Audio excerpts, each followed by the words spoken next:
हाँ,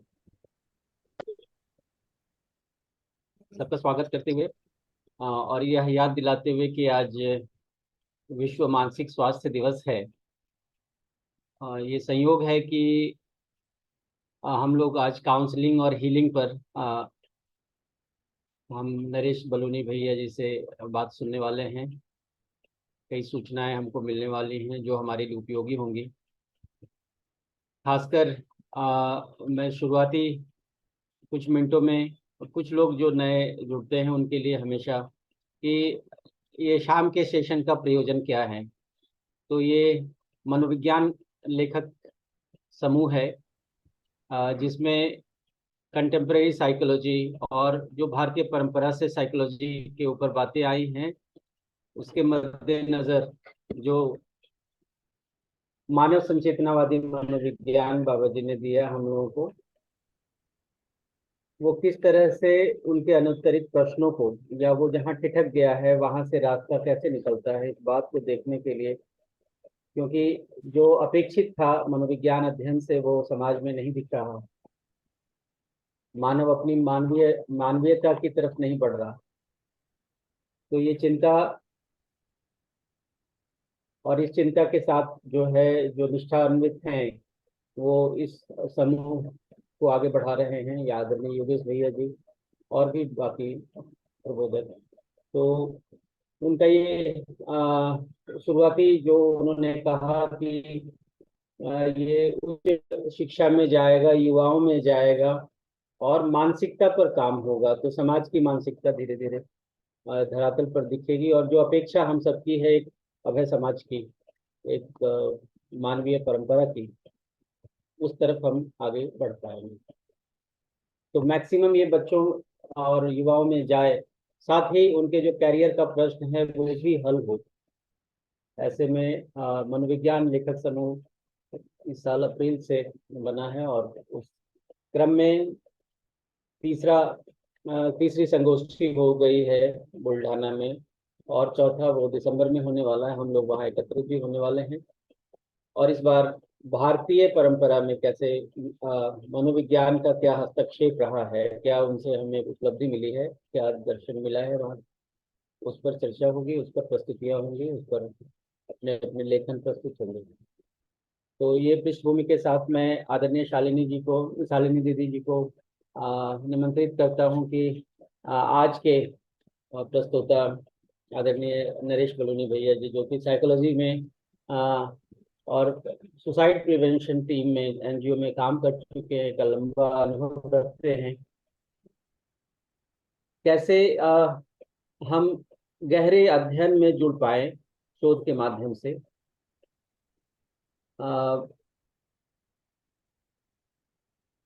साइकोलॉजी को, काउंसलिंग को या हीलिंग इससे जो जुड़ा हुआ है उसमें जो चुनौतियां हैं उससे कैसे हम उबर पाए, और जो उपलब्धता है हमारी वेस्टर्न साइकोलॉजी से जो, और जो भारतीय परंपरा से जो मनोविज्ञान में लाइक गीता या ऐसे पारंपरिक ग्रंथ से मिला है,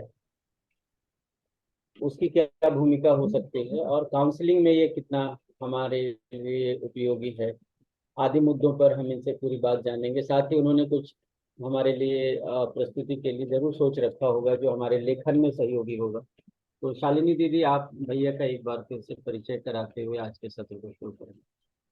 थैंक यू संदीप भैया, थैंक यू सो मच। नमस्ते सभी को। नमस्ते भैया। 2017 में मैं इंदौर संस्थान गई थी और वहां मेरे होस्ट थे कृष्णा दीदी और नरेश भैया। आज बेहद खुशी हो रही है कि उनका मैं परिचय दे रही हूँ।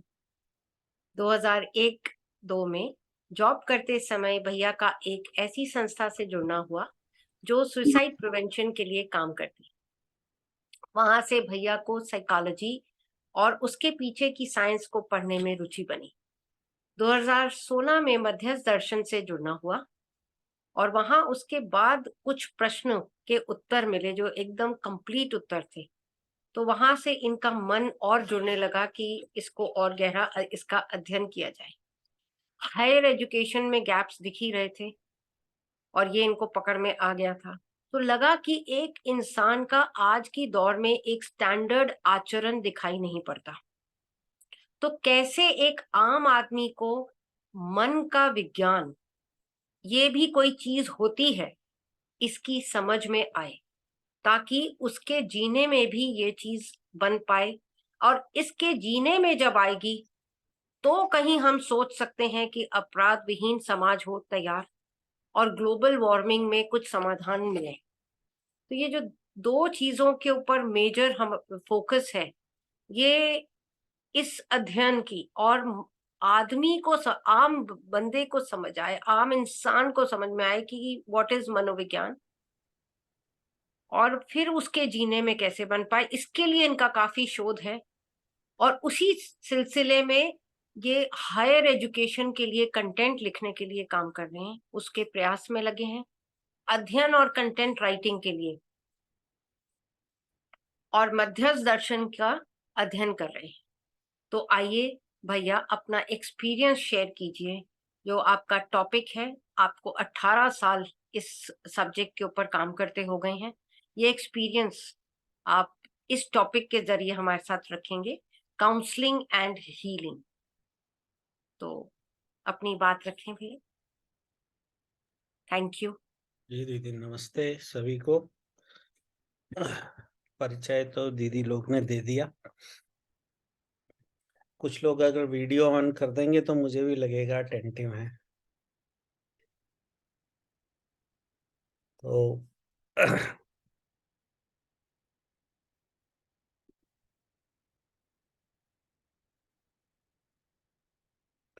जी, तो आज का जो टॉपिक मुझे नेतल बेटा जी ने भेजा था, काउंसलिंग एंड हीलिंग।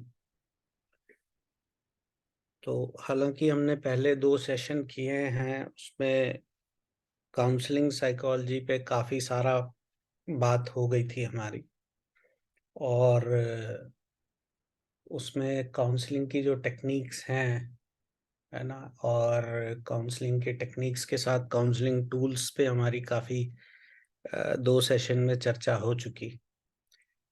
तो उसको दोबारा से करना तो मुझे लगता है कि ठीक नहीं होगा। तो आज, लेकिन काउंसलिंग और हीलिंग में क्या फ़र्क है, या दोनों को हम कैसे देख रहे हैं और कैसे इनमें आपस में जुड़ाव है, इस बारे में थोड़ा मुझे लगता है बात कर लेनी चाहिए।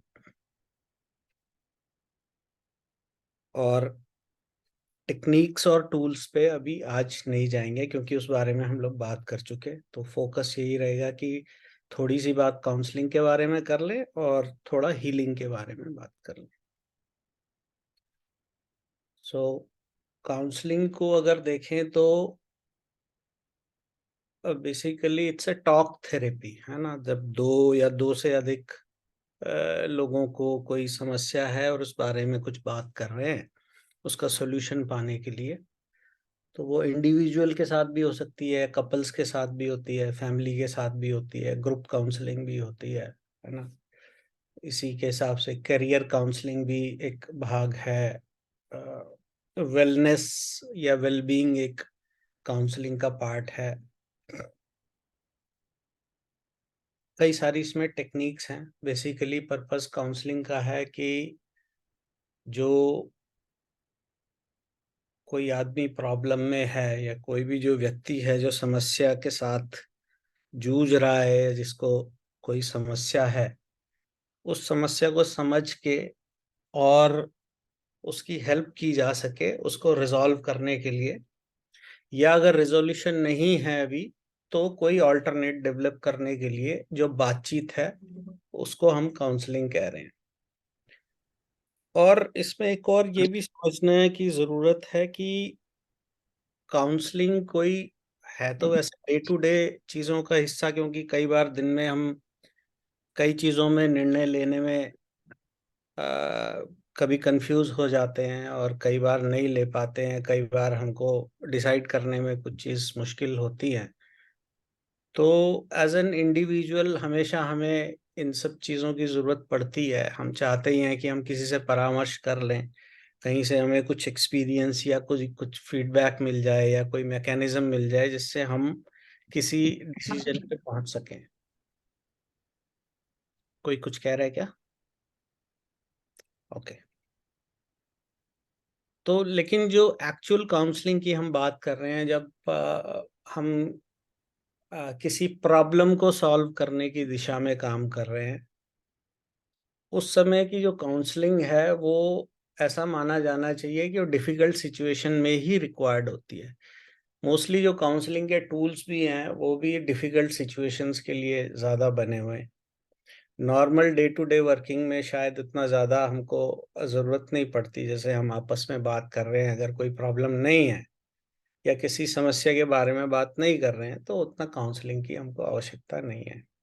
लेकिन प्रॉब्लम सिचुएशंस या डिफिकल्ट सिचुएशन जो हम लाइफ में फेस करते हैं, उसके दौरान हमेशा हमें कुछ टेक्निक्स और टूल्स की ज़रूरत पड़ती है। स्पेशली अगर आप स्पेशलाइज कर रहे हैं काउंसलिंग में, तो आपको बहुत सारी थेरेपेटिक चीज़ें हैं, या जो बातचीत करके काउंसिल करते हैं, उस तरह की बहुत सी टेक्निक्स हैं, बहुत से तरीके हैं काउंसलिंग के, डिपेंडिंग कि किस तरह की समस्या का निवारण आप देख रहे हैं, किस तरह की प्रॉब्लम सॉल्विंग को देख रहे हैं।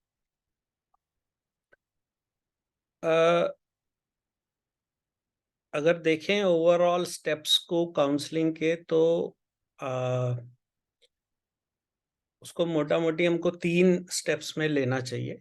The first is the problem assessment. जब भी कोई आपके पास आता है हु सीक्स काउंसलिंग, तो किसी भी क्लाइंट से या किसी व्यक्ति से जिससे आप बात कर रहे हैं, जिससे प्रॉब्लम को कोई सॉल्व करने का प्रयास कर रहे हैं, तो पहले उस प्रॉब्लम का असेसमेंट करना जरूरी है। So the first step would be in a counseling session would be to assess the problem. Problem assessment के बहुत सारे टूल्स हैं जिसके बारे में हमने पहले बात की हुई है ना। हाउ डू वी अंडरस्टैंड कि दूसरे आदमी की क्या स्थिति है, कैसे वो चीज़ों को देख रहा है, उसका नॉलेज बेस कितना है उस समस्या के बारे में, उसका कॉन्टेक्चुअल लेवल क्या है, कैसी परिस्थितियां हैं उसके आसपास की, उसका कोपिंग मैकेनिज्म क्या है, किस तरह से वो उससे अभी डील कर रहा है, पूरी इंफॉर्मेशन उसके साथ है या नहीं है। तो ऐसे बहुत सारे फैक्टर्स हैं, हमने इस पे बात की हुई है। दूसरा स्टेप आता है प्रॉब्लम असेसमेंट के बाद काउंसलिंग, है ना, कि उस प्रॉब्लम के सॉल्यूशन की तरफ हमको उस बातचीत को लेकर जाना। और तीसरा जो प्रोसेस है वो है हीलिंग। तो ये 3 प्रोसेस हैं, एक problem assessment, then counselling and then healing. Healing का मतलब ही ये है कि एक प्रोसेस है हीलिंग, जिसमें केयर की ज़रूरत होती है, एक एनवायरनमेंट की ज़रूरत होती है, एक सपोर्ट की ज़रूरत होती है, और एक फॉलोअप की ज़रूरत होती है, और ये कंटिन्यूटी में चलता है। इसको हम हीलिंग बोल रहे हैं, इसके बारे में फिर आगे बात करेंगे। काउंसलिंग में अगर हम बात करें तो 2 तरह से हम देख रहे हैं इसको। एक तो हम ऐसे देख रहे हैं कि क्लिनिकल या स्पेशलाइज्ड जो साइकेट्रिक चीज़ें हैं, या नॉन क्लिनिकल भी अगर देख लें या नॉर्मल भी देख लें अगर, तो समस्या फिजिकल हो सकती है, मेंटल हो सकती है, इमोशनल हो सकती है। कुछ चीज़ों में हमको जो क्लिनिकल चीज़ें हैं उसमें डायग्नोसिस की ज़रूरत पड़ती है। आपके ऊपर क्या रहा? बहुत हो गया आपका।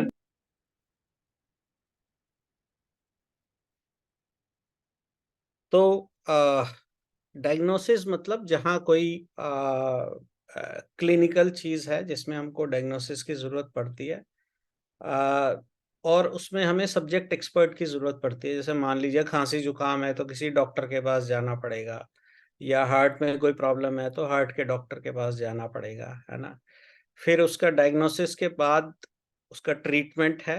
ट्रीटमेंट और डायग्नोसिस के बीच में भी इफ अगर ट्रीटमेंट के मल्टीपल ऑप्शंस हैं तो काउंसलिंग एक प्रोसेस होता ही है, which is a very functional और टेक्निकल है, जो सब्जेक्ट एक्सपर्ट ही बताता है। मान लीजिए कोई हार्ट की प्रॉब्लम है तो कोई एक्स करना है या वाई करना है या जेड करना है, किस तरीके से उसको ट्रीट करना है, उसके बीच में एक छोटा सा भाग रहता है।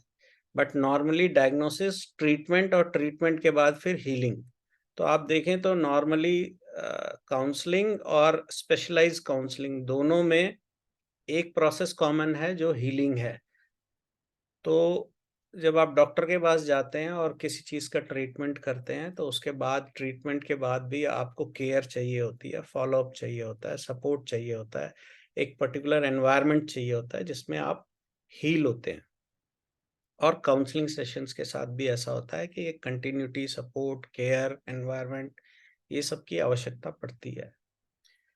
सो इसके स्टेप्स के बारे में अगर बात करें तो प्रॉब्लम असेसमेंट पे बात करते हैं।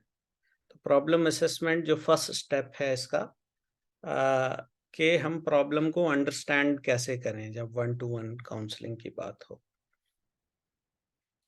सो जब भी हम किसी से बात करते हैं तो उसकी प्रॉब्लम और उसके सराउंडिंग जितने भी फैक्टर्स हैं उनको कंसीडर करना होता है काउंसलिंग में। सो प्रॉब्लम अंडरस्टैंडिंग के लिए जब भी हम किसी से कोई बात करते हैं तो उस प्रॉब्लम के साथ उसके जो सराउंडिंग फैक्टर्स है और पास्ट में उसके क्या एक्सपीरियंसेस रहे हैं उन सबको एक्सप्लोर करते हैं। तो लेट्स से कोई आदमी है और कोई व्यक्ति, उसको काउंसलिंग की ज़रूरत है और वो किसी काउंसलर के पास आया है। तो मेनली काउंसलिंग की ज़रूरत तब है जब कोई सिचुएशन डिफ़िकल्ट है, डिसीजन मेकिंग डिफ़िकल्ट हो रही है और मेनली डिसीजन मेकिंग ही है और उसमें कुछ उसको अड़चन आ रही है।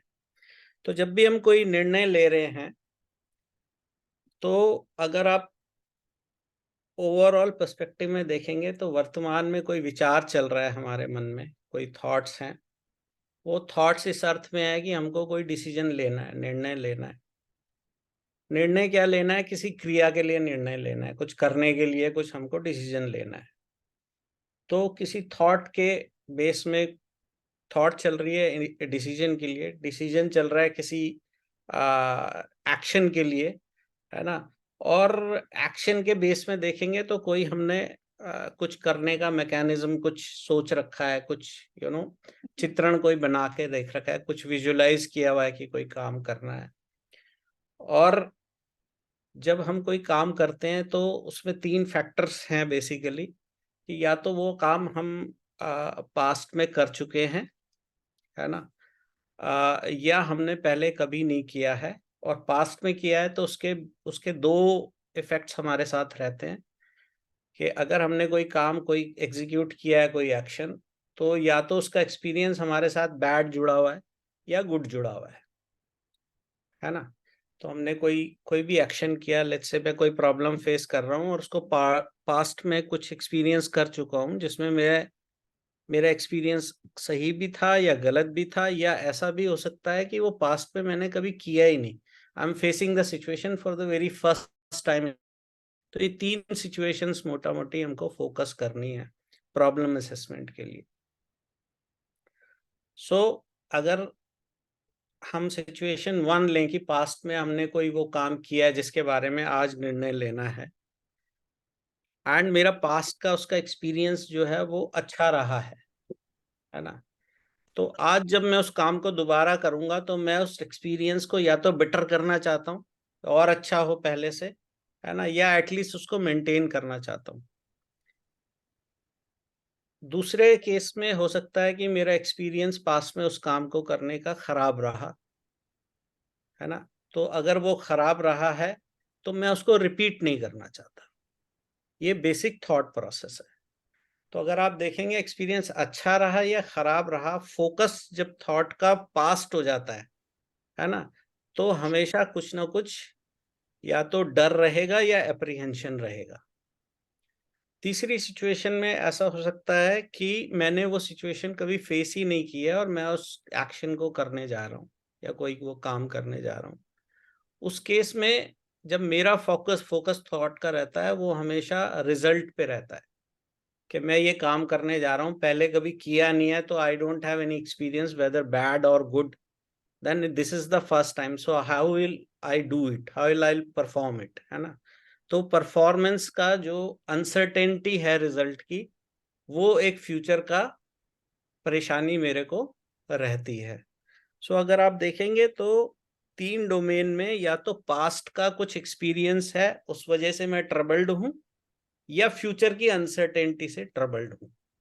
तो पास्ट में गुड या बैड है, गुड को और अच्छा करना चाहता हूं, बैड को रिपीट नहीं करना चाहता, और अगर कभी नहीं किया है तो उस केस में मेरे पास उसका कॉन्टेक्स्ट नहीं है। कॉन्टेक्स्ट का मतलब मैंने उसको कभी फेस ही नहीं किया, वो संदर्भित चीज मेरे पास नहीं है। सो सॉरी, कोई कुछ कह रहा था क्या? ओके। सो जब हम इस प्रॉब्लम असेसमेंट में जाएंगे तो ये देखेंगे कि अगर ये तीनों डोमेन का कोई इफेक्ट प्रेजेंट में मेरे है, let's say I'm thinking about doing something and I'm not sure about it, so either मैं past experiences को recall करके कोई decision ले रहा हूँ, या उसके मूल में मेरा past का कोई experience चल रहा है, या I have never faced it। तो या तो भविष्य की चिंता खा रही है, या पास्ट का जो भूतकाल का मेरे को कोई अच्छा या बुरा है वो मेरे बेस में है। So what is happening is either I am focusing on past or I'm focusing on the concern of the result, that is future, which is not in my hand. So इन दोनों cases में जो present है उसको भूल के चल रहा हूं।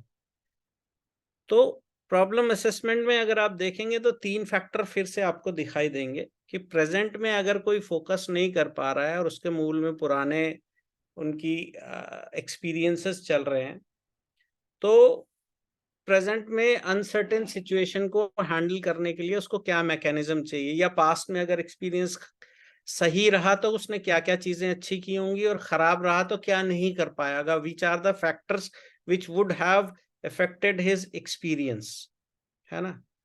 तो उसमें तीन चीजें आती हैं। एक है कि कॉन्सेप्ट जिसको बोल रहे हैं, एक कॉन्टेक्स्ट बोल रहे हैं, और एक उसको रिजल्ट के रूप में देख रहे हैं। तो मेरे पास एक्सपीरियंस के तौर पे तीन चीजें हैं। मेरे पास कोई एक समझ है किसी क्रिया को करने की, किसी काम को मैंने किया उसके लिए मेरे पास कोई मैकेनिज्म है, कोई तरीका है, कोई समझ है मेरी कि ये काम इस तरह से होता है। उसको करने की कोई स्किल है ना। कॉन्टेक्स्ट है कि मैं आसपास की चीजों के साथ मिला जुला के उसको कैसे एग्जीक्यूट करता हूँ। एंड देन कोई रिजल्ट का मेरे पास एक्सपीरियंस है। तो ये तीन फैक्टर्स हैं जिनको अगर प्रेजेंट में भी जो प्रॉब्लम हम फेस कर रहे हैं अगर उसमें एप्लीकेशन के साथ हम करें तो इसको इजीली हम आइडेंटिफाई कर सकते हैं if there is a gap, या हमको कोई प्रॉब्लम इसमें आने वाली है या नहीं। सो लेट्स से जब कंसेप्ट हम कह रहे हैं तो हम नॉलेज की बात कर रहे हैं कि कोई काम करना है उसको किस तरह से किया जाता है, या उसके पीछे का नॉलेज क्या है या कॉन्सेप्ट क्या है ना। और कॉन्टेक्स्ट की बात कर रहे हैं तो हमारे पास उसको करने का कोई तरीका या कोई योग्यता या कोई स्किल या कोई टूल्स वो अवेलेबल हैं या नहीं है। और तीसरा है कि उसका रिजल्ट का प्रेडिक्शन, कि वो रिजल्ट मेरा कैसे आएगा। तो तीन फैक्टर्स जो प्रेजेंट टेंस। गोष्ट वाच ना, चालेल। हाँ ये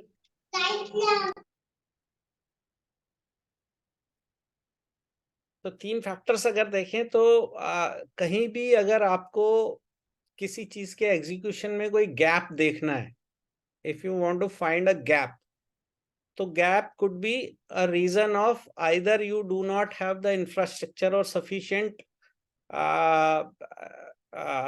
sufficient हार्डवेयर और इंफ्रास्ट्रक्चर ही कह सकते हैं आप, ऐसी फैसिलिटीज आपके पास नहीं है कि आप उसको एग्जीक्यूट कर पाओ। That could be one. The second is you do not know the process, कि उसमें स्टेप्स क्या हैं, उसका मैकेनिज्म क्या है उसको करने का। ठीक है।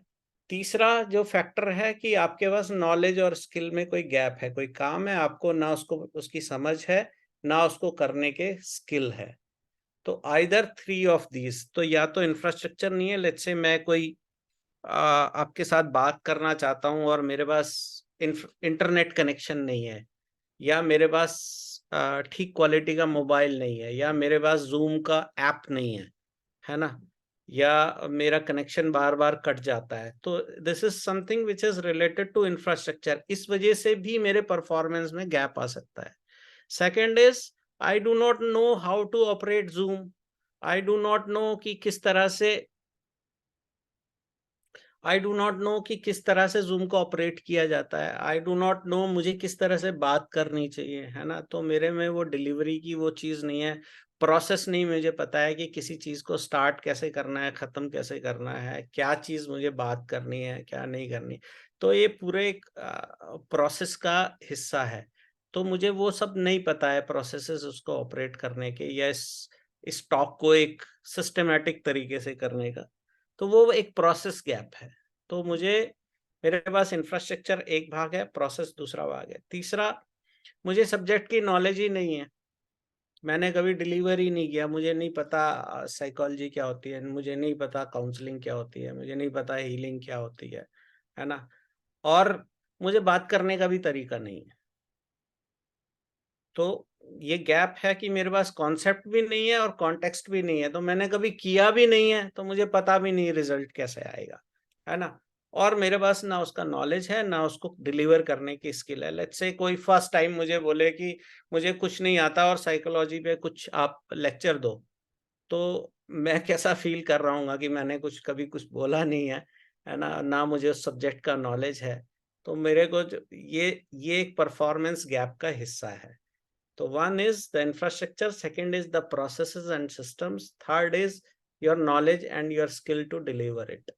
So all the results depend on this. तो ये 3 फैक्टर्स हैं, अगर इनको हम काउंटर प्रेजेंट में कर लेते हैं, तो जब हम असेसमेंट की बात कर रहे हैं, प्रॉब्लम असेसमेंट की, तो जो काउंसल्ड है उसको हमको देखना है कि वो पास्ट के किसी एक्सपीरियंस की वजह से फंसा हुआ है, विच इज गुड और बैड, या he has never faced something for which he is apprehensive of, and third is अगर वो उसने नहीं फेस किया है या पहले फेस किया है, उसका एक्सपीरियंस अच्छा रहा या खराब रहा, उसमें कहीं परफॉर्मेंस में अगर गैप था तो कहाँ था, क्योंकि किसी गैप के एप्रीहेंशन से ही वो आदमी आपके पास आया है काउंसलिंग के लिए, है ना। वो कहीं ये एंटिसिपेट कर रहा है कि मैं ये करूंगा तो ये हो जाएगा, ये करूंगा तो ये हो जाएगा। तो डिसीजन मेकिंग में जब कोई गड़बड़ है, तभी काउंसलिंग की जरूरत है कि डिसीजन मेकिंग में तकलीफ हो रही है। तो प्रॉब्लम असेसमेंट में ये 3 फैक्टर्स को कंसीडर करके आपको उसकी वर्तमान की क्या स्थिति है वो पता लगना जरूरी है। उससे पहले आप उसको काउंसिल नहीं कर सकते।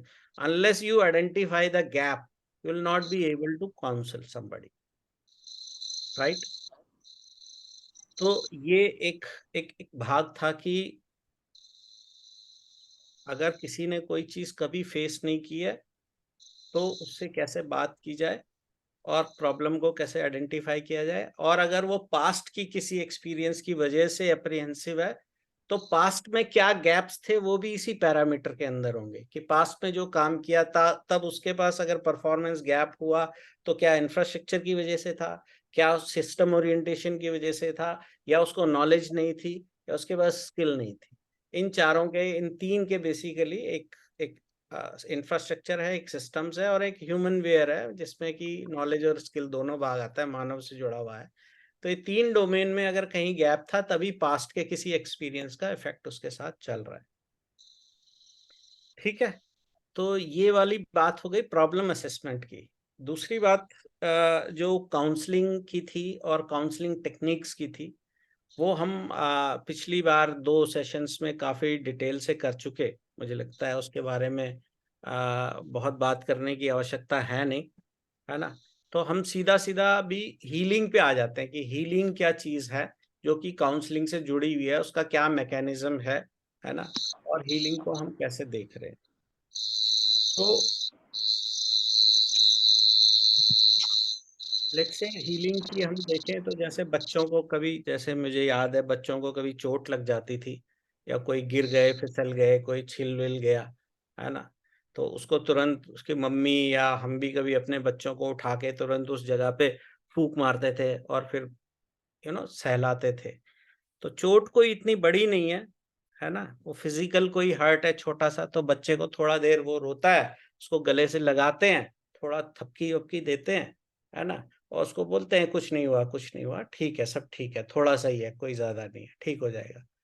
तो इस सारे एक्शन में अगर आप देखें तो more than a physical hurt, है ना, इसमें जो चीज, जो फिजिकल जो चोट लगी है उसको हील करने में जो टच है, जो केयर है, जो उसका एनवायरनमेंट है, जो उसको सपोर्ट मिला है, वो ज्यादा काम करता है ना, बजाय कि कोई दवाई के। कई बार बच्चे गिर जाते हैं, उनको दवा की जरूरत नहीं पड़ती, उनको थोड़ा सा बस प्यार से सहलाते हैं, वो ठीक हो जाते हैं, है ना। इसको ऐसे देखना चाहिए कि जो हीलिंग है ये एक बहुत मजबूत प्रोसेस है। किसी भी ट्रीटमेंट के बाद या किसी काउंसलिंग इंटरवेंशन के बाद जिसकी बहुत अधिक जरूरत रहती है और लंबे समय तक जरूरत रहती है। तो healing is a process of recovering. Heal हो रही है कोई चीज, जैसे कोई जख्म लग गया तो कट वट लग जाता है, तो हम उस पे टांके लगा दिए, पट्टी बांध दी, बट उस पट्टी बांधने के बाद उसको बहुत सारी केयर की जरूरत होती है। हर दिन उसको चेंज करना, दवा लगाना, एक समय पे टांके हटा देना, है ना, उसको रोज दवाई लगाना, उसको साफ करना डिटॉल से। तो ये जो चीजें हैं, जो फॉलो अप मैकेनिज्म है, जो सपोर्ट का मैकेनिज्म है, जो केयर का मैकेनिज्म है, वो हर वूंड के लिए काम करता है। तो हम देखें तो बच्चों के साथ तो हम कर लेते हैं, क्योंकि बच्चों के साथ हमको अभ्यास है। छोटा गिरा या चोट लग गई या कैसा भी हुआ, या कभी हर्ट भी हो गए, तो हम बड़े प्यार से उसको केयर करके, है ना, और बच्चे रो भी रहे हैं तो हम आराम से उनको, उनसे सुनते हैं बातचीत, और बहुत प्यार से उनको केयर करके हैंडल कर लेते हैं। बट जैसे जैसे हम बड़े हो रहे हैं, तो बड़े लोगों के साथ देखें तो एक एक एज के बाद हम एक एक उम्र के बच्चों को फिर हम उस तरह की केयर नहीं देते हैं, और बुजुर्गों को तो बिल्कुल नहीं देते हैं, और साथियों को तो बिल्कुल ही नहीं देते हैं, है ना। तो ये टेकन फॉर ग्रांटेड चीज हो जाती है, and we are not concern. जबकि जो साइकोलॉजिकल चीज है, अगर उसमें देखेंगे तो केयर और एनवायरनमेंट और सपोर्ट, ये इमोशनल हेल्थ के लिए बहुत जरूरी चीजें हैं, है ना। अगर हम देखें तो कितना ऐसा होता है कि हमारे कोई साथी हैं और कोई भी परेशान है, और हमने कोई बच्चों की तरह उनको गले लगा के उनको कभी थपथपाया कि कोई बात नहीं, सब ठीक हो जाएगा, मैं हूँ साथ में। ऐसा हम लोग कहते नहीं, हमारे अभ्यास में नहीं है ऐसा ज्यादा। हैंड रेज हुआ है किसी का, somebody wants to ask something. Yeah, this is Jagdish here, sir. Are you able to hear me? हाँ जगदीश भैया, आपकी आवाज नहीं आ रही है। वैसे हम लोग एंड में क्वेश्चन आंसर सेशन लेने वाले हैं। यदि Friends, आपको कोई बाद में प्रश्न। ले सकते हैं अगर सबको ठीक लगे तो। जी हाँ जी।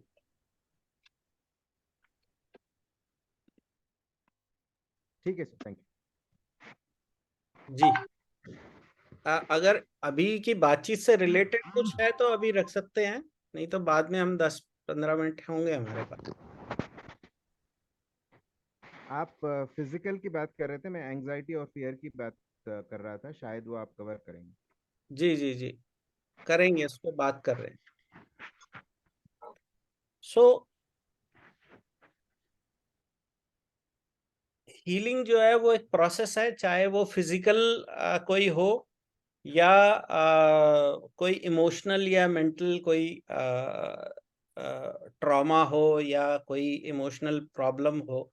उन दोनों में ही आपको केयर की जरूरत है। In fact at times physical hurt इतना ज़्यादा केयर की ज़रूरत नहीं पड़ती, जितना इमोशनल और मेंटल जो ट्रॉमाज होते हैं उसमें हेल्प की ज़रूरत पड़ती है। तो जितने भी साइकोसोमेटिक डिसीजेस की हम बात करते हैं, या प्रॉब्लम्स की, या कंडीशंस की बात करते हैं, डिसीजेस तो नहीं कहना चाहिए, अब आजकल लोगों ने डिसीजेस कहना बंद कर दिया, कंडीशन कहना शुरू कर दिया है। तो इन कंडीशंस में केयर की और एक लॉन्ग टर्म इंटरवेंशन और एक एनवायरनमेंट की, एक सपोर्ट की हमेशा ज़रूरत रहती है। इवन जब फिजिकल हर्ट में, जैसा हमने बात किया है कि केयर की ज़रूरत रहती है, बट जो साइकोलॉजिकल पेन और जो एंजाइटी है, या फियर है, या एंगर है, या और कोई इमोशनली बर्डन्ड व्यक्ति होते हैं जो किसी किसी चीज से गुजर रहे होते हैं, उनको उनको भी उतने ही केयर, बल्कि उनको ज्यादा केयर की जरूरत पड़ती है, और लॉन्ग टर्म केयर की जरूरत पड़ती है। तो हीलिंग अगर देखें तो it's a very long process. Sometimes कई सेशंस में चलता है, कभी कभी कई सालों में चलता है। और कुछ कंडीशंस में मेंटल हेल्थ की आप बात करें तो जैसे डिप्रेशन है, सिजोफ्रेनिया है ना, जिसमें डिल्यूजन्स हैं, इल्यूजन्स हो रहे हैं, इस तरह के केसेस में लाइफ लॉन्ग भी चलता है। या आप देखें तो कुछ ऐसे जो मेंटल डिसऑर्डर्स हैं या फिजिकली या मेंटली हैंडीकैप्ड बच्चे होते हैं, स्पेशल नीड के बच्चे होते हैं, उनकी कंडीशन ऐसी होती है कि उनको केयर, ऑटिस्टिक बच्चे हैं, उनको केयर और हेल्प की जरूरत लाइफ लॉन्ग चलती है ना।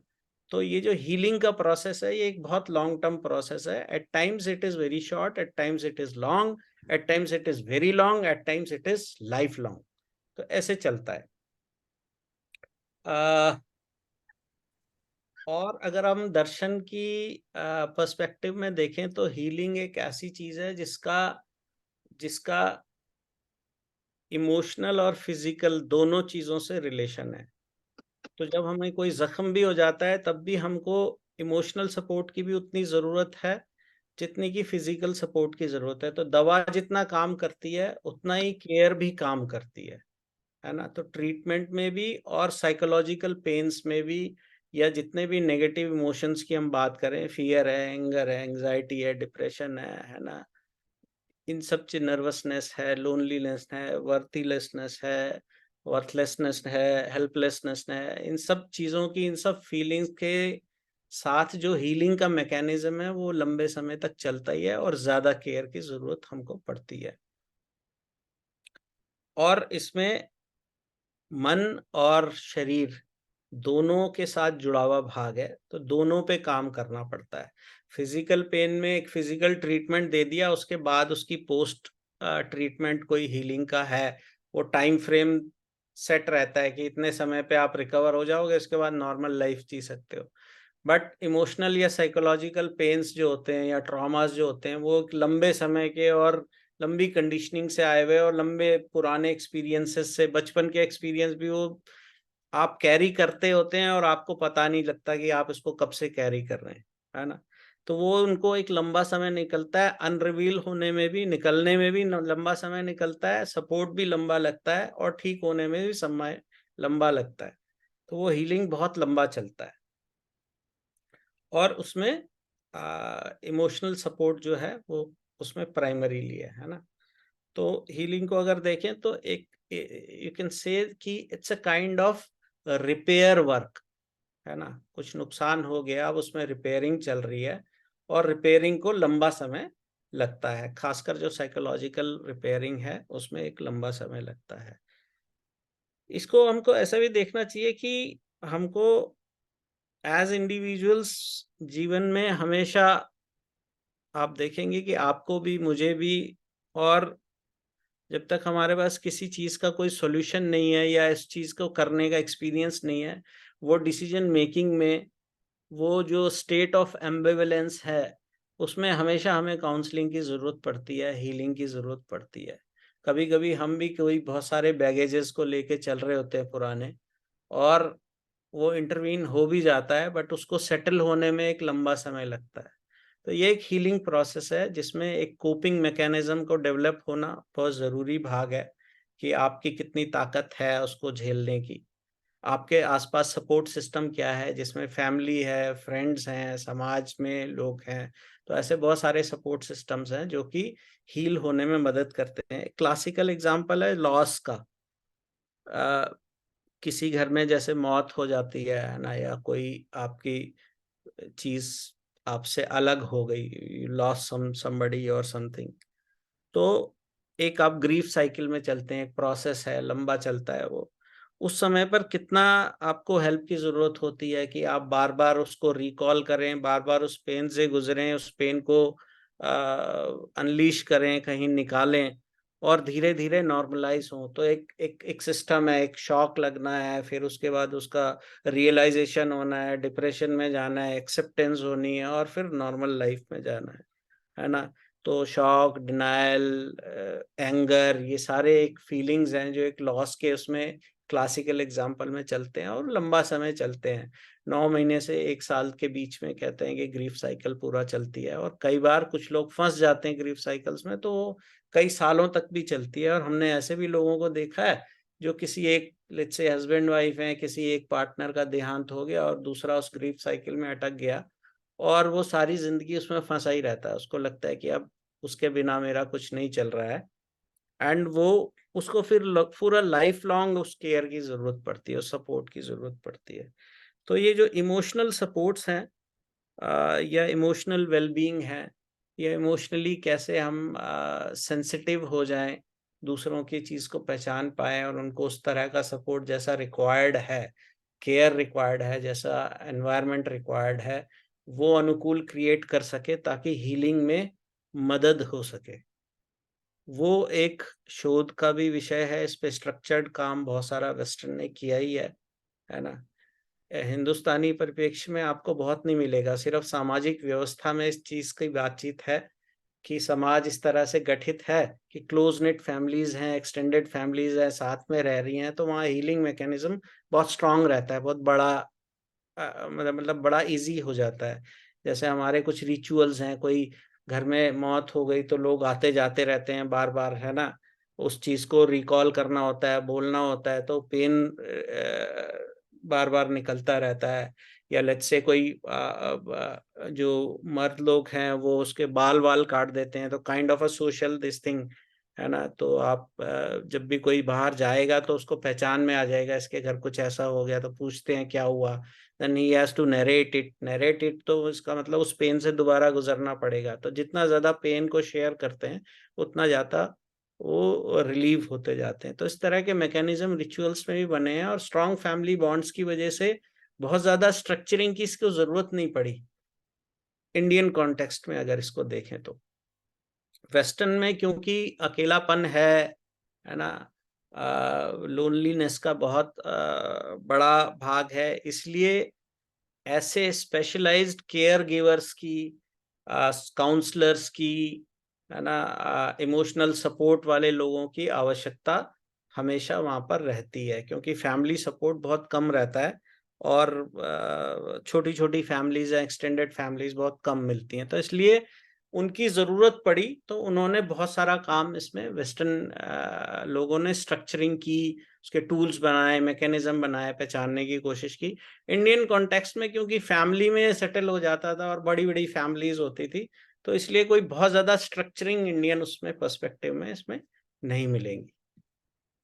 जी, मुझे लगता है मेरे को इतनी बात रखनी थी। आगे कोई क्वेश्चन आंसर हो तो बात कर सकते हैं। जी भैया। बिल्कुल। भैया 1 मिनट बस, इफ इट इज ओके, एक सूचना छोटी सी देनी है before we move ahead with question answers. काफी सारे हमारे साथ हापुड़ से भी मेंबर्स अभी जुड़े हैं, एंड बाकी पहले के भी सभी लोग है ही, बहुत लोग वर्कशॉप में भी आए ही थे। तो सभी को पता है कि हमने जैसे जनवरी से ये काम को शुरू किया, संदीप भैया ने भी इसको रखा ही है, और अभी हम इसके एक थर्ड फेज में हम काम कर रहे हैं, जिसमें हमने पहले कोर्स स्ट्रक्चरिंग किया, देन एक वेस्टर्न पर्सपेक्टिव का ओवरव्यू सबने समझ लिया, और अभी हम इंडियन पर्सपेक्टिव को समझने की कोशिश इंडिविजुअली ग्रुप्स में कर रहे हैं। तो पहली बात तो ये कि मैं सभी से ये एक रिक्वेस्ट करूंगी कि जो ग्रुप की मीटिंग्स हो रही है इलेक्टिव ग्रुप्स की, उसमें सब लोग जुड़े। और दूसरी बात ये कि 16 to 20 दिसंबर, 16, 17, 18, 19, 20, 5 दिन का एक हम वर्कशॉप, हमारा जो चौथा वर्कशॉप होगा, ये हमने शेड्यूल किया है बुल्ढाना में, जो पारडा में संस्था है, मानवीय शिक्षा शोध केंद्र, वहां पर। तो आप में से जो भी लोग उस वर्कशॉप को अटेंड करेंगे, और हमारा तो रिक्वेस्ट ये रहेगा कि सभी लोग आए, जो पहले के वर्कशॉप्स में आए वो बिल्कुल आए, जो अभी जुड़े हैं वो भी वर्कशॉप अटेंड करे। तो इस वर्कशॉप के लिए एक रजिस्ट्रेशन लिंक हमने शेयर की है, मैं ये सेशन के बाद फिर से वो लिंक व्हाट्सएप ग्रुप्स पर शेयर करूंगी। तो सभी लोग उस रजिस्ट्रेशन फॉर्म को प्लीज फिल कर दे, क्योंकि अभी we have 2 months for the workshop, तो जिसको आना है वो अपने बुकिंग्स भी अकॉर्डिंगली कर सके और हम थोड़ी व्यवस्था की तैयारी भी उसके अकॉर्डिंग थोड़ी हो पाए। एंड हमने इस बार ऐसा निश्चित किया है कि हम 50 मेंबर्स का रजिस्ट्रेशन रखेंगे। 50 के बाद we will be closing the registration for offline workshop. तो इट विल बी बेटर कि आप सब अपना रजिस्ट्रेशन कर ले। मतलब ऐसा नहीं है कि मैं जुड़ा ही हूँ शुरू से तो मैं आ ही जाऊंगा या आ ही जाऊंगी। रजिस्ट्रेशन हम थोड़ा इस बार मैंडेटरी इसको कर रहे हैं। तो सभी से रिक्वेस्ट रहेगा कि रजिस्ट्रेशन फॉर्म आप लोग फिल कर दे वर्कशॉप के लिए और सब्जेक्ट के मीटिंग्स में जुड़ सकते हैं। सॉरी काका, मैंने थोड़ा फ्लो शायद तोड़ दिया, but it was an important announcement from my side. अभी और किसी को कोई प्रश्न है तो बिल्कुल रख सकते हैं और सेशन को हम कंटिन्यू करते हैं। जी जगदीश काका बताइए। आप अनम्यूट कर सकते हैं काका। या सभी को नमस्ते, मैं जगदीश हैदराबाद से। मेरी आवाज आ रही है? हाँ हाँ।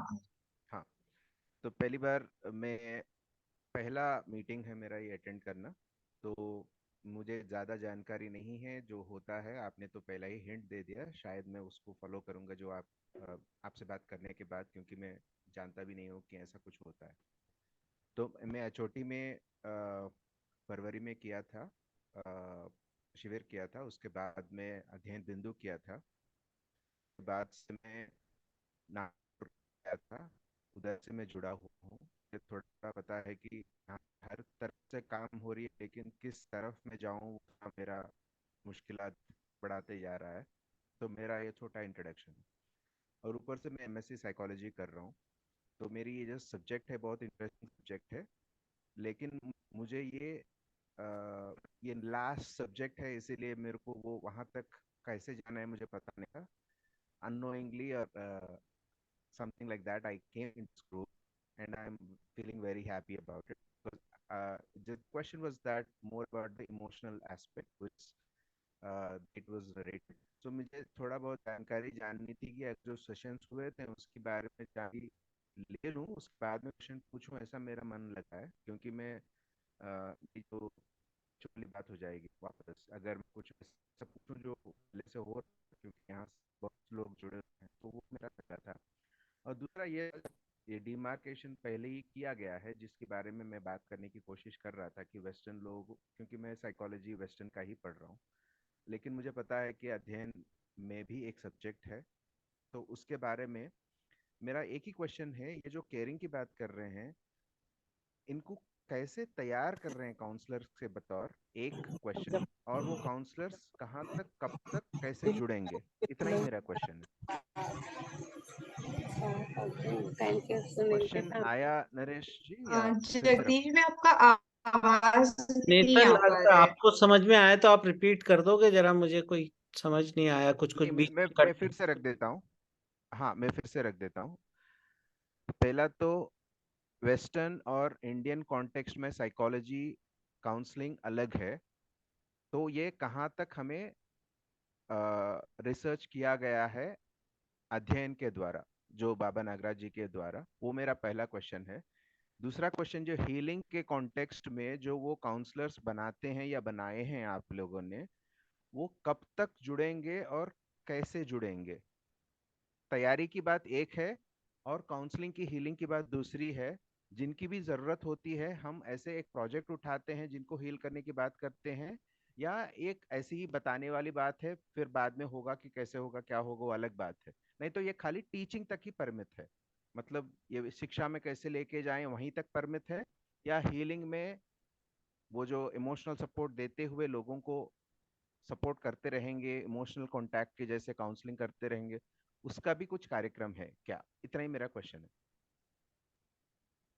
ओके नेतल, मुझे लगता है कि एक नए लोग जुड़ते हैं तो हमसे फिर से मिस्टेक हो गई है ना, इस पूरे हम ग्रुप पर्पस हमने नहीं रखा।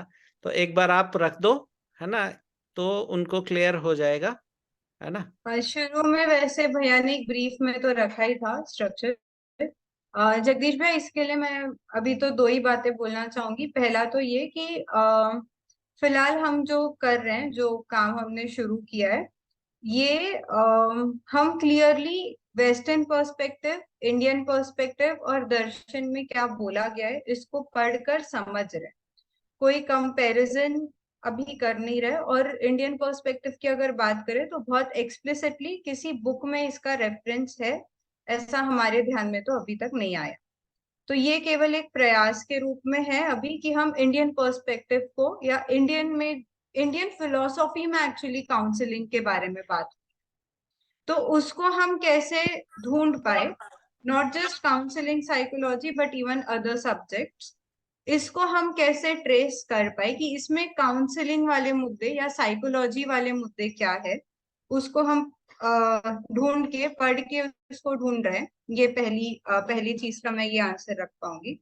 और दूसरा, अभी फिलहाल हम मास्टर्स के एक कोर्स के लिए स्टडी मटेरियल डेवलप कर, एक बार ये स्टडी मटेरियल डेवलप हो जाए फिर हम इस पे नेक्स्ट फेज में ये काम कर सकते हैं कि अब इसमें काउंसलिंग कैसे और पुश। सो अनलेस अनटिल हमारे पास कुछ बेसिक मटेरियल रेडी नहीं हो, आई डोंट नो कि हम डायरेक्टली जाके काउंसलिंग किस हद तक कर पाएंगे। बट दर्शन में भी अगर देखा जाए तो काफी सारे प्रबोधक है या सीनियर्स है जिनसे हम बात करते ही है अपने चर्चाएं ग्रोथ को लेकर, बाकी भी हर आयामों को लेकर। तो उस तरह से तो काउंसलिंग अभी भी हो ही रहा है। बट जो विजन के साथ हम चल रहे हैं, इसमें अभी फिलहाल हमारा फोकस है कि हम एक स्टडी मटेरियल डेवलप कर पाए थ्रू द एंटायर प्रोसेस और इस सब्जेक्ट का हम में अंडरस्टैंडिंग बने। ठीक है जगदीश भैया। बहुत बढ़िया। एक ही क्वेश्चन है जो मेरा, तीसरा क्वेश्चन स्टडी मटेरियल के रिलेटेड, लेकिन यहाँ पे एज ग्रुप किस एज के लिए बन रहा है उसका भी कुछ जिक्र कर सकते हैं? मास्टर्स का कोर्स क्योंकि हम डेवलप करें so that will be mostly youth centric. उसका एज ग्रुप 22 से 26 27। और जनरली मास्टर्स तो ऐसे हैं कि जो साइकोलॉजी में मास्टर्स का जो कोर्स होता है इसके लिए जनरली जो एलिजिबिलिटी क्राइटेरिया, इसमें एज नहीं होता। बेसिक क्राइटेरिया इज 12+3 आपका एजुकेशन हो इन एनी फील्ड। तो आपका बैचलर्स कंप्लीट होना चाहिए। अब जैसे आपने भी शायद बोला कि आप भी मास्टर्स का कोर्स परस्यू कर रहे हैं, अगर मैंने सही सुना तो जी आप सही सुने। एज लिमिट तो मास्टर्स लेकिन के मेरा लिए स्पेसिफिकली जी। तो मेरा इतना ही क्वेश्चन था, क्योंकि ये बहुत ही इंटरेस्टिंग टॉपिक है और मैं नागपुर के संस्थान से जुड़ा हुआ हूँ, वो जो हाँ हाँ ट्रिपल आईटी जगदीश में भैया, इस बारे में मैं आपको पर्सनली अगर हम बात करके, मतलब आई हाँ, रीच मैं अप टू इसीलिए यू पूछा था। एंड या हाँ प्लीज हाँ प्लीज, बिल्कुल थैंक बिल्कुल, यू। मैं आपको एक प्रोग्राम का ब्रीफ बता दूंगी। जी मैं जी नंबर छोड़ सकता हूँ चैट में? हाँ ठीक है, आप लिख दीजिएगा, I note it down and I connect. So kind of you, thank you. Okay thank you. Vijay भैया ने भी एक बार हैंड रेज किया था। विजय भैया आप कुछ क्वेश्चन करना चाहते सभी को नमस्ते। भैया विजय निवेदन कर रहा हूँ अजमेर से। मेरा मूल मूल प्रश्न है आज का पूरा आपका सुनने के बाद कि कोई सामान्य व्यक्ति को कैसे लगेगा कि उसको काउंसलिंग की आवश्यकता है, तो उसके बारे में आप थोड़ा कुछ बता पाए एक बार तो। भैया सामान्य व्यक्ति को कभी नहीं लगता उसको काउंसलिंग की जरूरत है।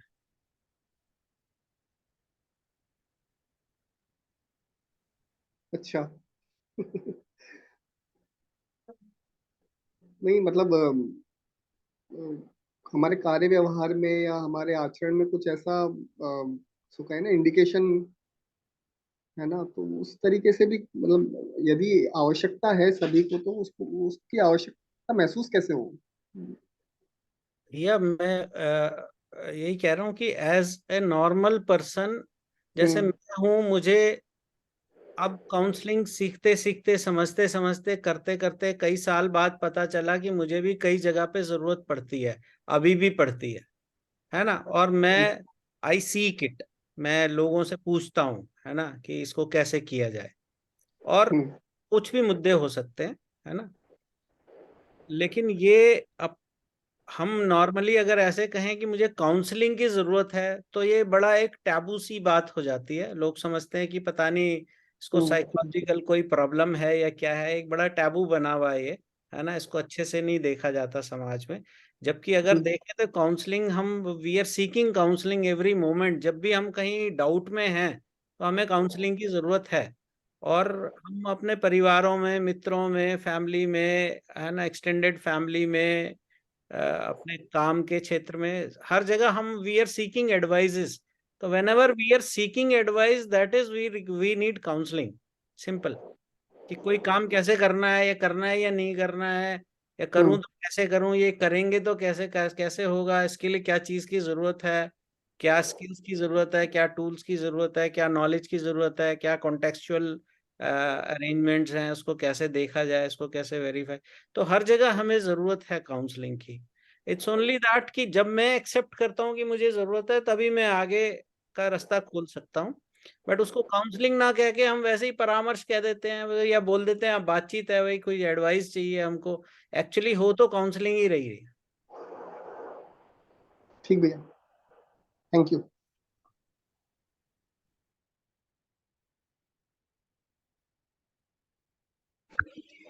नमस्ते भैया। भैया नमस्ते। अच्छा, आप हीलिंग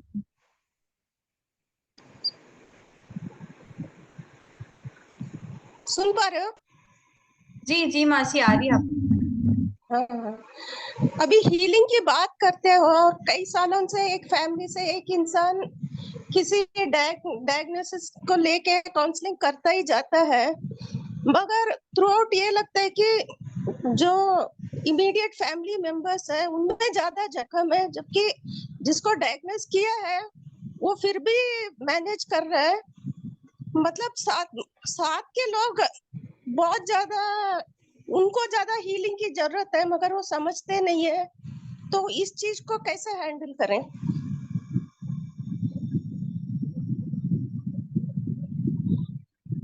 जी दीदी, आप ठीक कह रहे हैं। मैंने शायद आपने पीछे के 2 सेशन जो थे उनको अगर सुना है तो आपको उसमें जवाब मिल जाएगा। मैंने एक्सपीरियंस भी शेयर किया था। दोबारा आपसे शेयर करता हूँ। वो आपसे जो आप पूछ रहे हैं उससे बिल्कुल रेलेवेंट है। किसी का माइक ऑन है शायद। ओके। तो उसमें एक एक बड़े एचआर प्रोफेशनल थे जो कि अपने बेटे से बड़े परेशान थे कि वो उनसे पूछता नहीं है, बातचीत नहीं करता है, गाड़ी ले जाता है, कुछ भी कहीं घूमता रहता है ना, बिना पूछे चाबी उठा के चला जाता है, लेट घर पे आता है ना, दोस्तों के साथ रहता है। इस तरह का उनका कुछ कुछ समस्याएं थी। और अपने कमरे में बंद रहता है, बात ही नहीं करता, साथ में खाना नहीं खाता, कुछ नहीं, इस तरह का कोई प्रॉब्लम थी। तो वो लोग आए जब बात करने पे, जब उस बच्चे से मैंने बात की, बच्चा तो क्या मतलब 11th-12th में था वो बेटा, तो ये पता चला कि वो लड़के में इतनी ज्यादा समस्या नहीं थी, बल्कि वो काफी अच्छे से चीजों को हैंडल कर रहा था, जितनी प्रॉब्लम फैमिली में थी, है ना। तो उस केस में उस बच्चे को छोड़ के उस जो हस्बैंड वाइफ थे और उनकी एक बेटी थी, तो उन तीनों को बिठा के कोई एनवायरनमेंट पे फैमिली में कैसा हो, इस पे बात करनी पड़ी।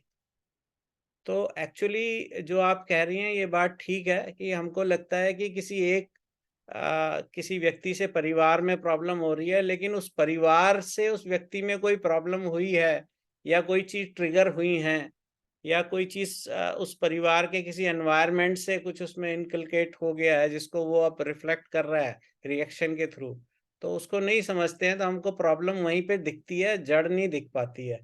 तो ऐसा होता ही है। तो उस केस में जो भी इन्वॉल्व लोग हैं उन सभी से बात करनी पड़ती है दीदी। मतलब खाली उससे बात करके तो नहीं हो पाएगा। अगर आपको भी ऐसा लग रहा है कि बाकी लोगों की वजह से भी प्रॉब्लम है, तो बात तो सभी से करनी पड़ेगी। Everybody needs counselling. I hope आपका आंसर हो पाया।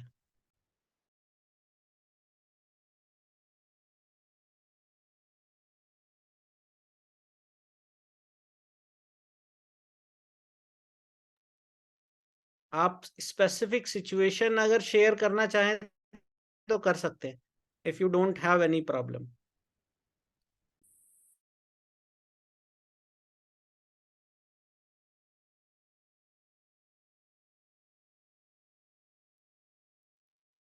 वो शायद सुन नहीं पा रही हैं आपकी आवाज को, या म्यूट अनम्यूट नहीं हो पा रहा है।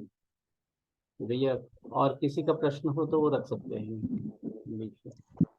भैया जी जी अभी आई दीदी। आरती हमारी बिटिया है जिसको आप जानते हो, और एक बेटा भी है हमारा। करीब 13 साल से मैं कंटिन्यूस काउंसलिंग जा रही हूँ, और कहीं ना कहीं हम पति पत्नी में कॉन्फ्लिक्ट्स खत्म नहीं हो रहे हैं। इस वजह से बच्चों का लाइफ भी सेटल नहीं हो पा रहा है। उनकी लाइफ पार्टनर चॉइसेस में प्रॉब्लम आ रहा है, वो ढंग से अपना फ्यूचर एक फैमिली देख नहीं पा रहे हैं। तो अभी भी काउंसलिंग सीख कर रही हूँ मैं, बट ये कब तक ऐसे चलता रहेगा मेरे को समझ नहीं आ रहा। ये थोड़ा सा आप बताएं, मतलब ये हस्बैंड वाइफ मिलके करने वाली काम है, मगर वो हो नहीं पा रहा। दीदी मैं सिचुएशन को ठीक से समझ नहीं पाया, दोबारा से आपको पूरा डिटेल करके बताना पड़ेगा। एक मिनट,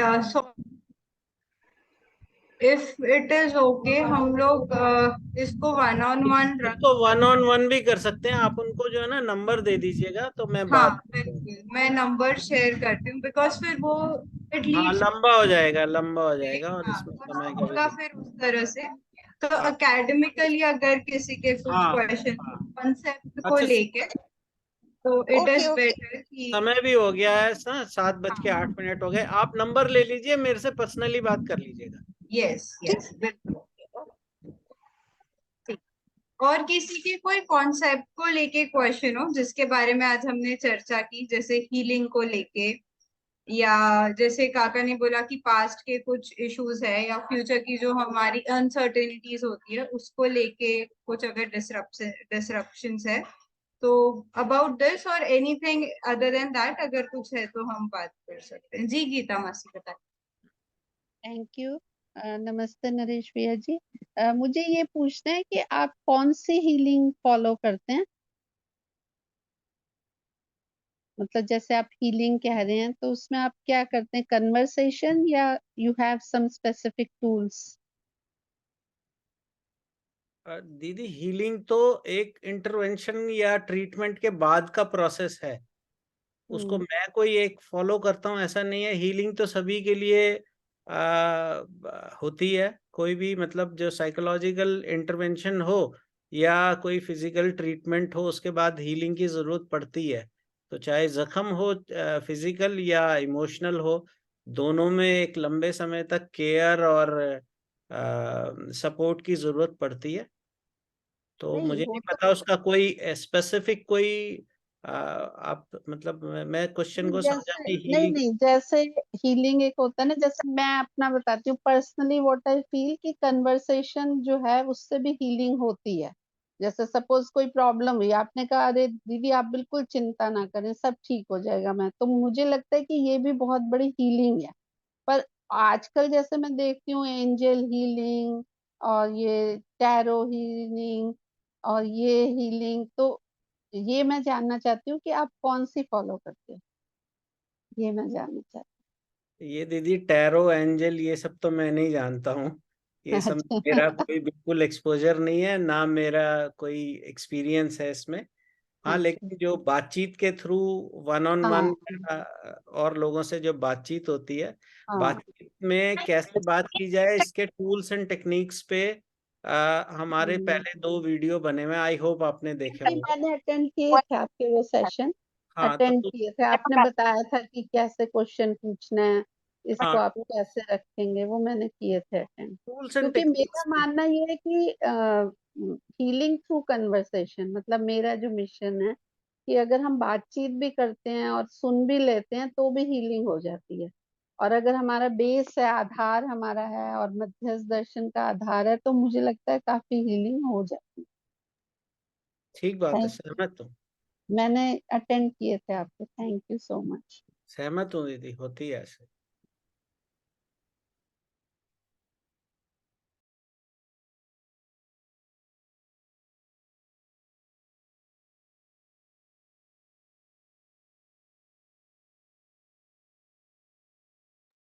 और किसी को कोई क्वेश्चंस हो तो we can take 1 maybe last question, और फिर अगर काका को ठीक लगे तो सेशन को फिर एंड कर सकते।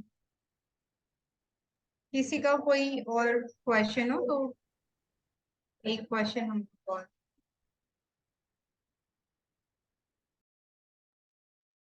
जी जगदीश भी आप बताइए। नमस्ते दीदी, आपने मैसेज किया क्या या कोई और किया? हाँ हाँ हाँ हाँ आप हाँ ही ने किया? अच्छा भैया, आपसे जी एक जी। क्वेश्चन है। मान लीजिए ये स्टडी का रिसर्च बोल के मेरे को एक इंडिकेशन मिल गया कि कहाँ जा रहे हैं हम, लेकिन ये काउंसलर्स को तैयार करने की भी प्रक्रिया होगी क्या आगे? क्योंकि जो दीदी बहुत भावुक होकर अपनी बातें रख रही थी, क्यों काउंसलर्स को भी बनाने की एक प्रक्रिया रहेगी रिसर्च के बाद में या उसी के दौरान? भैया ऐसा तो अभी नहीं है कुछ, अभी तो कंटेंट डेवलपमेंट का ही काम है। लेकिन इस दौरान कुछ ऐसे हम लोगों से मिल ही सकते हैं आपस में, जिनको कोई हेल्प की ज़रूरत लगे या केयर की ज़रूरत हो, है ना। तो उसमें हम जो कर पाएंगे वो करेंगे ही भैया। और मैं ही नहीं, और भी बहुत सारे लोग मौजूद हैं अपने ग्रुप्स में जो फुल टाइम भी मतलब प्रैक्टिस में हैं। मैं तो अभी फुल टाइम नहीं हूँ, है ना। लेकिन एक सकीना बहन जी हैं, वो हैं इसमें फुल टाइम। तो अगर ऐसी कोई ज़रूरत लगे तो मैं भी अवेलेबल हूँ ही। और भी एक दो लोग आज कल हमारी कोई बातचीत हुई थी तो उसमें और एक संजीवनी से वो एक विक्की राय दीदी हैं, वो भी मेंटल हेल्थ प्रोफेशनल हैं। आई मीन वो मेंटल हेल्थ में कोई काम करती संस्था उससे हैं। तो ऐसे लोग अवेलेबल हैं। तो ऐसा कुछ हो तो हेल्प के लिए हैं ही। लेकिन काउंसलर तैयार करना है ऐसा तो मुझे लगता नहीं कोई वो है। लेकिन हाँ, अगर इस कंटेंट डेवलपमेंट के साथ साथ कुछ लोगों को स्किल की प्रैक्टिस हो जाए और वो यूज करने लग जाएं तो ये अच्छा ही होगा, क्योंकि आपस में तो हमें बातचीत की जरूरत भी रहती है। और शेयरिंग और बातचीत एक बड़ा मैकेनिज्म है हीलिंग और इंटरवेंशन का। धन्यवाद भैया। आरती दीदी हाँ। कुछ बोल रहे हैं? क्वेश्चन तो नहीं है चाचा, बट एक चीज पर ध्यान गया, मे बी एक सेशन जरूरत होगा इस पर। जब एक यूथ काउंसलिंग को एज अ प्रोफेशन चॉइस करता है, तो आजकल जैसे समाज में दिखता है कि काउंसलर्स को ही काफी ज्यादा मतलब उनको अपने केयर के लिए भी काफी कुछ करना पड़ता है। एक तो मतलब थोड़ा सा जानना चाहते हैं कि किस तरह के चीजों से वो भी खुद गुजरते हैं, और उसके लिए क्या काउंसलर के केयर के लिए क्या टेक्निक्स होती हैं। एंड ये सिर्फ बहुत हैवी एक काम होता है कि इससे खुद के पर्सनालिटी में या खुद की एक समझ बिल्ड होने का भी काम है, या ये सिर्फ मतलब थोड़ा हैवी रहता है, नेगेटिव रहता है?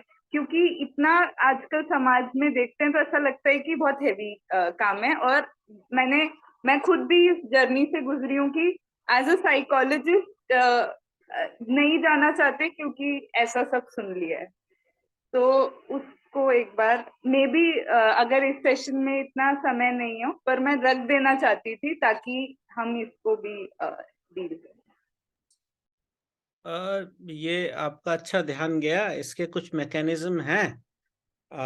तो कई बार ऐसा होता ही है कि हम इस क्षेत्र से नहीं भी हैं तो भी ऐसे लोग मिल जाते हैं, और बाय डिफॉल्ट क्योंकि हमारी आदत है तो हम उनको अनबर्डन होने में मदद कर ही देते हैं।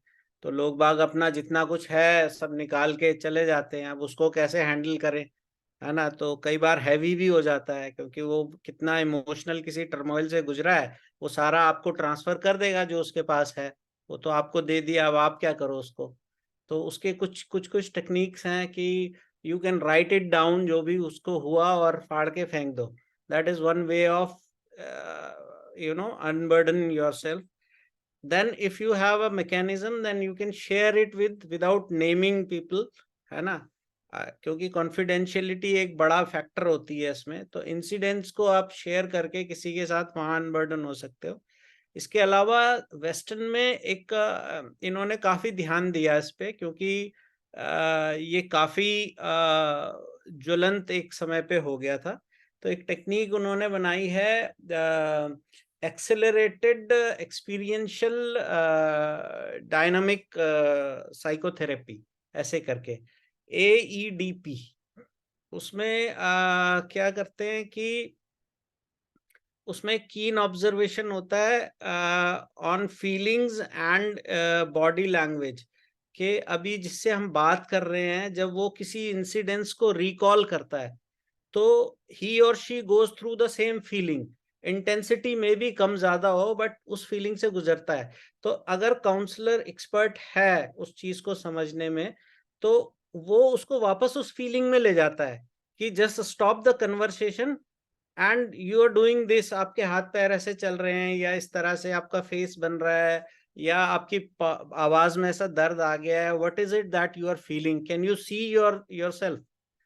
तो उसके एक्सपीरियंस को उसी से वो करना, तो उसमें कई बार क्या होता है कि बहुत इफेक्टिव है ये स्ट्रक्चरिंग, है ना, और उससे काफी बर्डन कम होती है काउंसलर के ऊपर, क्योंकि वो उसको एम्पैथी की जगह उसको वापस उसको रिकॉल करा रहा है, वापस इस सिचुएशन में ले जा रहा है, और वो जल्दी हीलिंग का प्रोसेस है एक्चुअली।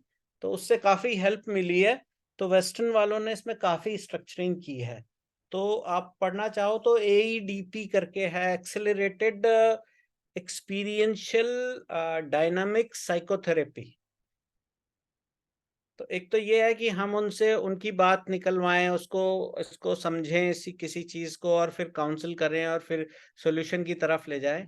एक ये है कि उसी को उसके पेन को दिखा दें कि कहाँ से आ रहा है ना, लेट हिम और her go through that again, you be there, and then फिर उस तरह से उसमें क्या है कि वो अपने पेन को उतना अनबर्डन नहीं करता, he can see his pain himself and then rationalise it, very quickly rationalise it.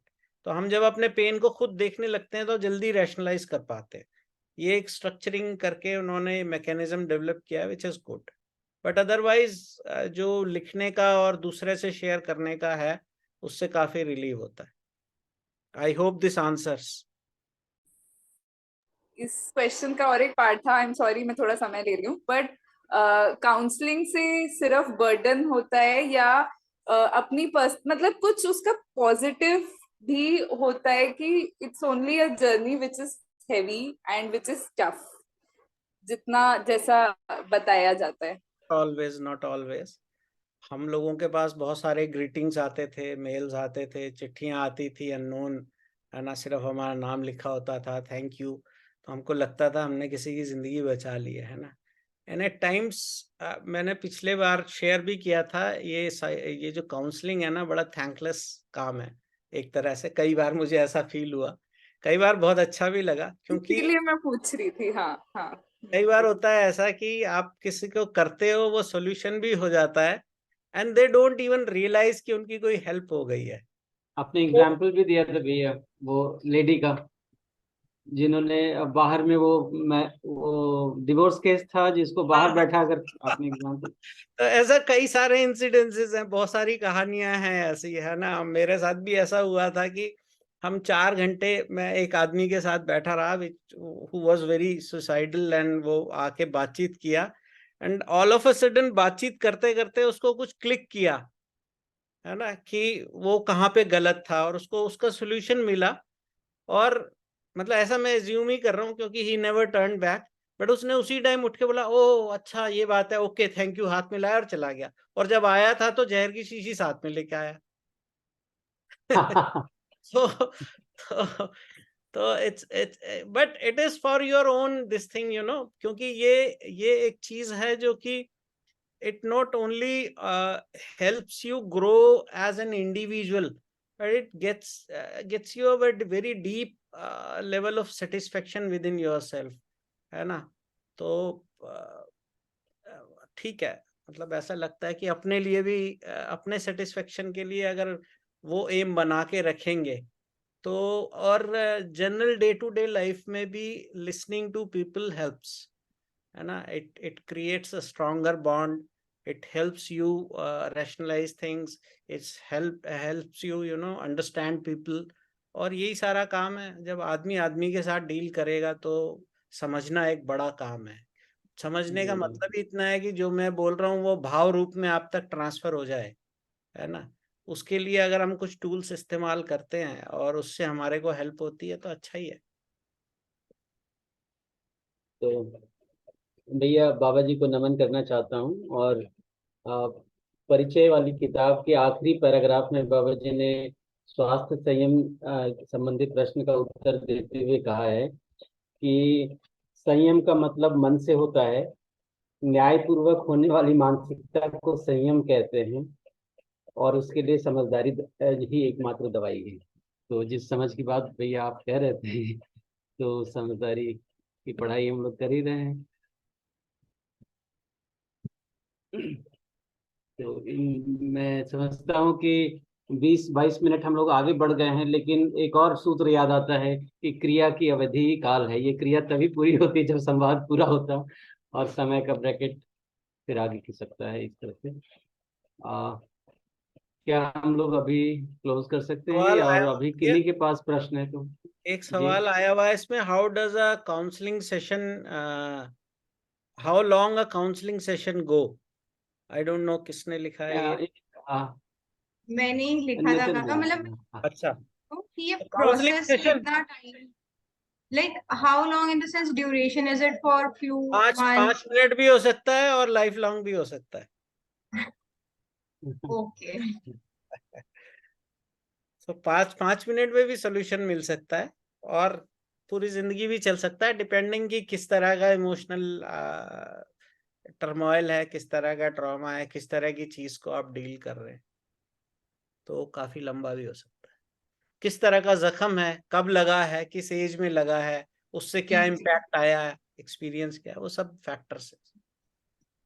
जी जी, ठीक है। तो अगर 1 मिनट के लिए सब लोग अपने वीडियोस ऑन कर सके, जस्ट टेक अ स्नैप, कुछ हमारे रिकॉर्ड्स में भी कि हमने ऑनलाइन मीटिंग्स की थी और उसमें सच में कुछ लोग थे, क्योंकि सिर्फ नाम ही दिख रहे हैं यहाँ पे।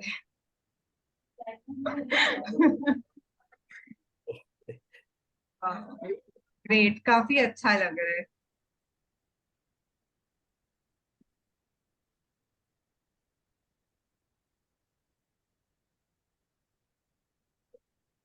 अगर आप लोग कंफर्टेबल है, जो भी कंफर्टेबल है अपने कैमरा ऑन कर सकते हैं।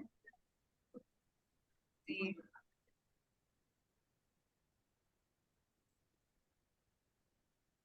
Thank you so much.